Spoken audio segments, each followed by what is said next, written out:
اس امت کے سب سے بڑے قاضی اور فیصلہ کرنے والے کون؟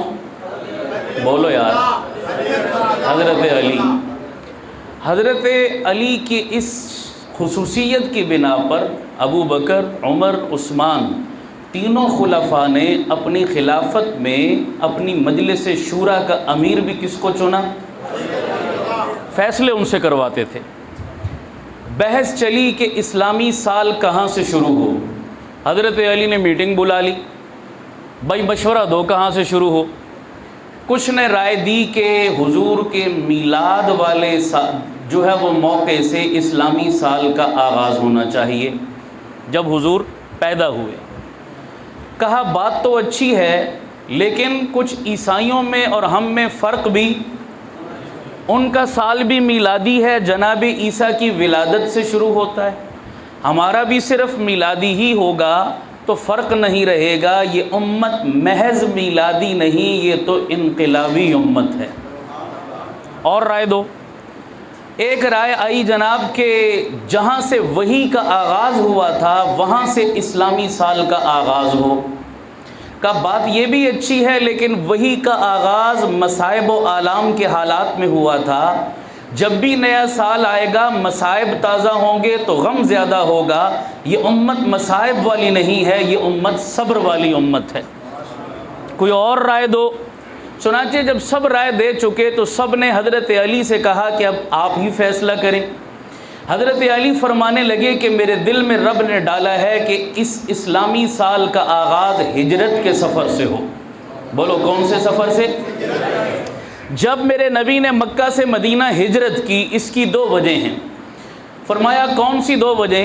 میرے پیر علی نے فرمایا پہلی وجہ تو یہ ہے کہ جب ہجرت کے سال سے آغاز ہوگا تو ہر نیا سال نبی اور صدیق کی دوستی کی یاد دلاتا رہے گا۔ تھوڑا اونچی کہہ دو سبحان اللہ یار، بازوق ہو کر بیٹھنا ہے آپ نے۔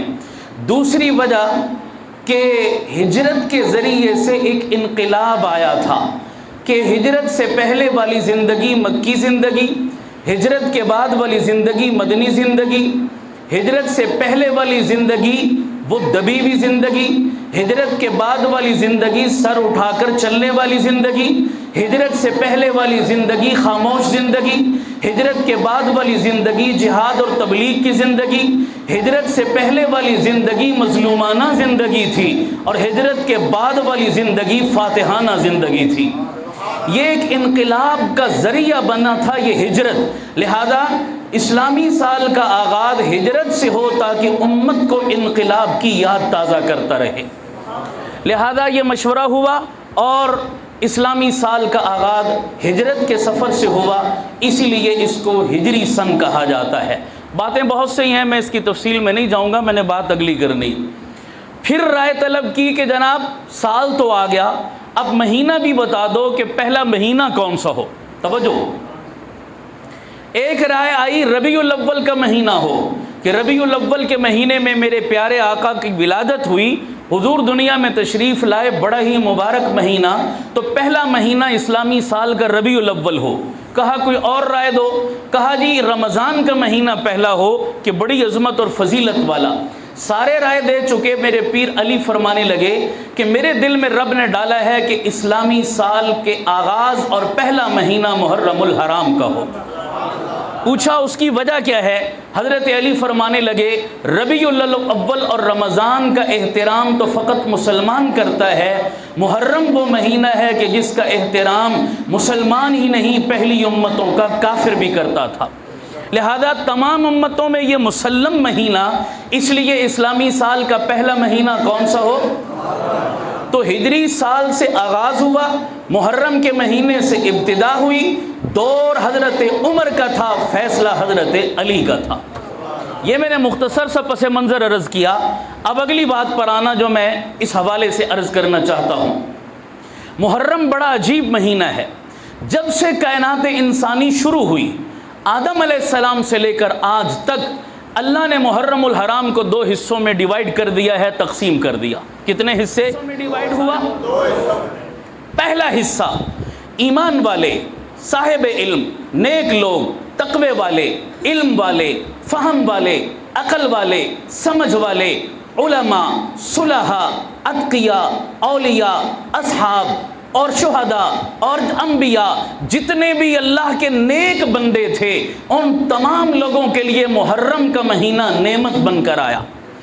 دوسرا طبقہ، دوسری کیٹیگری، دوسری قسم محرم کی، بروں کے لیے، بے ایمانوں کے لیے، منافقوں کے لیے، منکروں کے لیے، گستاخوں کے لیے، گھٹیا لوگوں کے لیے محرم کا مہینہ ذلت اور مصیبت کا مہینہ بن کر آیا۔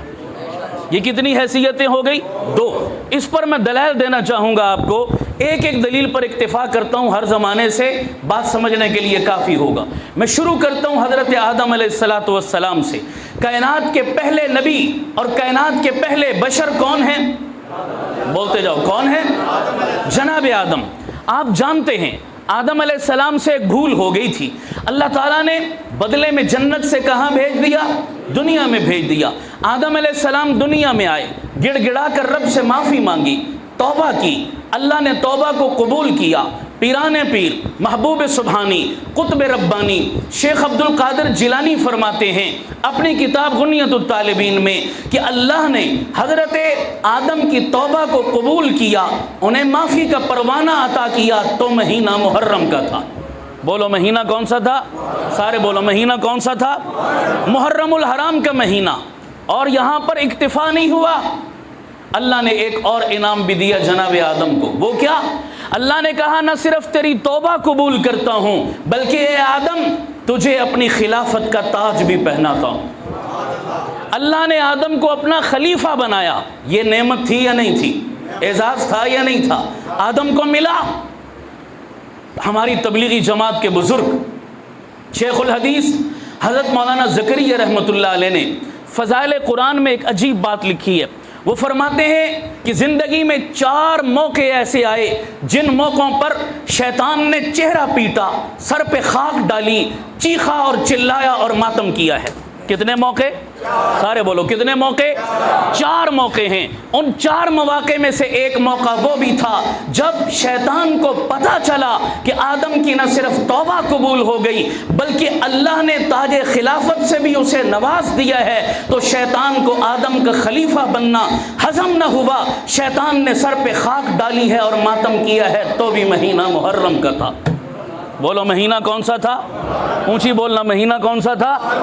یہاں سے ایک نقطہ سمجھ میں آیا، وہ کیا کہ شیطان کو اگر سب سے زیادہ تکلیف ہے تو مسئلہ خلافت سے ہے۔ ذوق سلامت رکھ کے بیٹھو یار، ذرا میں بول پاؤں گا ورنہ میں نہیں بول پاؤں گا، ذرا میرے ساتھ چلو۔ شیطان کو اگر تکلیف ہے تو سب سے زیادہ کس سے ہے؟ بولو بولو کس سے ہے؟ یہ بات الگ ہے کہ خلیفہ رب کا ہو یا مصطفیٰ کا ہو، ہے یا نہیں ہے؟ بولو، چاہے شیطان کو ہو چاہے شیطان کے چیلوں کو ہو، چڑھتے دونوں خلیفہ سے ہیں۔ بہرحال اللہ نے آدم کو عزت دی، مہینہ محرم کا تھا، اللہ نے شیطان کو ذلیل کیا تو مہینہ بولو بولو کون سا تھا؟ آگے چلیے، دوسری مثال دوسرے زمانے سے پیش کرتا ہوں، میں ایک ایک مثال پہ اکتفا کر رہا ہوں۔ اللہ کے جلیل القدر پیغمبر ہیں حضرت نوح علیہ السلام۔ آپ جانتے ہیں 950 سال تک تبلیغ کی، بدلے میں 80 یا 85 بندے ایمان لائے، آخر بس ہو گئی تو اللہ کا عذاب آیا تو موسیٰ اور ان کے اصحاب کشتی میں سوار ہو گئے۔ کشتی 6 مہینے تک طوفان میں چلتی رہی۔ 6 مہینے کے بعد کشتی کو کنارہ ملا، کشتی کو ٹھکانہ ملا۔ حضرت نوح اور ان کے اصحاب کنارے پر لگ گئے، پہاڑی پر چڑھ گئے، تو بھی مہینہ محرم کا تھا۔ بولو مہینہ کون سا؟ قوم نوح اس عذاب میں غرق ہوئی، اس طوفان میں غرق ہوئی، تو مہینہ کون سا تھا؟ محرم کا تھا۔ لیکن اگلی بات سننا، قوم نوح پہ یہ وبال آیا، عذاب آیا اور طوفان میں غرق ہوئے۔ جملہ برائیوں کے ساتھ ایک بڑی برائی اور بیماری اس قوم میں پائی جاتی تھی۔ جاؤ گھر جا کر قرآن مجید پڑھ کر دیکھ لینا، میں اپنی طرف سے نہیں کہہ رہا۔ قوم نوح میں ایک بڑا مرض تھا اور وہ شرک کا مرض تھا۔ بولو کون سا؟ سارے بولو کون سا؟ اچھا، ان کے شرک کی بنیاد بھی بڑی عجیب تھی۔ اٹھائیے 29واں سپارہ سورہ نوح، اللہ تعالیٰ اس میں تذکرہ کر کے کہتے ہیں کہ ان کے شرک کی بنیاد بڑی عجیب ہے۔ 5 تھے. کتنے؟ 5 اللہ کے نیک بندے جن کا نام بھی ذکر کیا. ود، سواع، یغوث، یعوق، نصر. 5 اللہ کے نیک بندے تھے. یہ ایک قوم تھی جس نے ان 5 بزرگوں کی سب سے پہلے شکلیں بنائی، صورتیں بنائی، مورتیں بنائی، بت بنائے، بلکہ اور آسان کر کے کہہ دیتا ہوں شبیہیں بنائی. کیا بنائی؟ بولو بولو، کیا بنائی؟ کن کی؟ بولو. اور سمجھانے کے لیے آسان کر دوں، 5 تن کی. صحیح کہہ رہا ہوں غلط کہہ رہا ہوں؟ اور تن کس کو کہتے ہیں؟ جسم کو، وجود کو. 5 تن میں نے 5 تن 5 جسم. ہاں، اور آسان کر کے کہہ دیتا ہوں، قوم نوح کا بڑا جرم تھا کہ انہوں نے 5 تن کو مشکل کشا مان لیا تھا. کیا مان لیا تھا؟ بولو بولو، کیا مان لیا تھا؟ سننی بیٹھے ہو سارے، ذرا جاگ کے بیٹھو، مجھے بتاؤ ہمارا ایمان اور عقیدہ ہے ہمارا مشکل کشا کون؟ جس کا ایمان ہے اونچی بولو. ہمارا حاجت روا کون؟ ہماری مشکلوں میں بیڑے پار کرنے والا کون؟ یہ میں نہیں کہہ رہا، رب کا قرآن کہہ رہا ہے. ان یمسسک اللہ بضر فلا کاشف لہ الا ہو ان یمسسک بخیر فلا راد لفضلہ. یہ آیت پڑھ کے میں کہہ رہا ہوں ہمارا مشکل کشا کون ہے؟ ان کا جرم تھا انہوں نے 5 تن کو اپنا مولا مانا. تو سزا کیا ملی؟ غرق ہوئے ہیں تو بھی مہینہ محرم کا تھا. مہینہ کون سا تھا؟ آگے چلیے، مثالیں سمجھ آ رہی ہیں آپ کو عزت اور ذلت کی. آگے چلیے، اللہ کے جلیل القدر پیغمبر ہیں حضرت ابراہیم. آپ جانتے ہیں قرآن نقل کرتا ہے کئی امتحانوں میں اللہ نے گزارا انہیں. ایک امتحان کیا آیا کہ جناب ابراہیم علیہ السلام پر ایک موڑ ایسا بھی آیا، گھر بھی چھوڑا، در بھی چھوڑا، ماں باپ چھوڑے، قوم قبیلہ چھوڑا، علاقہ چھوڑا، وطن چھوڑا، سب نے نکال دیا. رب کی خاطر سب کو چھوڑ کر جب بے یار و مددگار ایک لکدک صحرا اور میدان میں آ کر کھڑے ہو گئے تو اس موقع پر میرے رب نے کہا تھا ابراہیم زمین پر تیرا ساتھی اور دوست کوئی نہ رہا، تو آج میں عرشوں سے اعلان کرتا ہوں واتخذ اللہ ابراہیم خلیلا، آج کے بعد میں تجھے اپنا دوست بنانے کا اعلان کرتا ہوں. تو سب نے چھوڑ دیا، رب نے ہاتھ پکڑ کر دوستی کا اعلان کیا تھا ابراہیم کے لیے، تو بھی مہینہ محرم کا تھا. مہینہ کون سا تھا؟ آگے چلیے، ابراہیم کا بدتر دشمن ہے، نام ہے نمرود. بولیے کیا نام ہے؟ نمرود نام ہے جناب. آپ جانتے ہیں وہ دشمن ہی نہیں، وہ بادشاہ بھی تھا. صرف بادشاہ ہی نہیں، وہ خدائی کا دعوے دار بھی تھا. کہنے لگا میں خدا ہوں. یہ دعویٰ بہت بڑا